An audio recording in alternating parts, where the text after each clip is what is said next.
আপোনালোকৰ প্ৰথম প্ৰতিক্ৰিয়া কি হ'ব? অসমীয়া জাতীয় জীৱনক প্ৰতিনিধিত্ব কৰা এটা সংগঠনৰ কাৰ্যালয়ৰ ওপৰত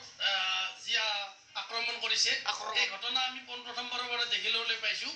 আৰু এই যিগৰাকী মূল ষড়যন্ত্ৰকাৰী এই ষড়যন্ত্ৰকাৰী গ্ৰেপ্তাৰৰ প্ৰতিবাদত সমগ্ৰ অসমত এটা ব্যাপক আন্দোলন হৈছিল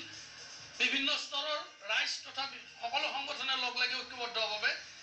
জাতীয় জীৱনক প্ৰতিনিধিত্ব কৰা এটা সংগঠনৰ কাৰ্যালয়ত আক্ৰমণক গৰিহণা দিছিল গ্ৰেপ্তাৰৰ দাবী জনাইছিল আৰু আজি গ্ৰেপ্তাৰ কৰাৰ পিছত আমি অসম চৰকাৰ তথা আৰক্ষী প্ৰশাসনলৈ ধন্যবাদ জনাইছোঁ তাৰ লগে লগে ক'বলৈ বিচাৰিছোঁ যে এনেকুৱা চুবুত বিশ্বাস যাতে অসমত দ্বিতীয়বাৰ সৃষ্টি নহয় তাৰ কাৰণে এটা দৃষ্টান্তমূলক শাস্তিৰ জৰিয়তে অসম চৰকাৰে নিষ্ঠা আৰু সততাৰে অসমীয়া ৰাইজৰ সন্মুখত কাম কৰক গোটেই প্ৰক্ৰিয়াটোত অসমৰ ন্যায়পালিকাই সন্মুখত দেখা পাইছে গতিকে চুবুত বিশ্বাসৰ যিটো শাস্তিৰ ক্ষেত্ৰত এটা দীঘলীয়া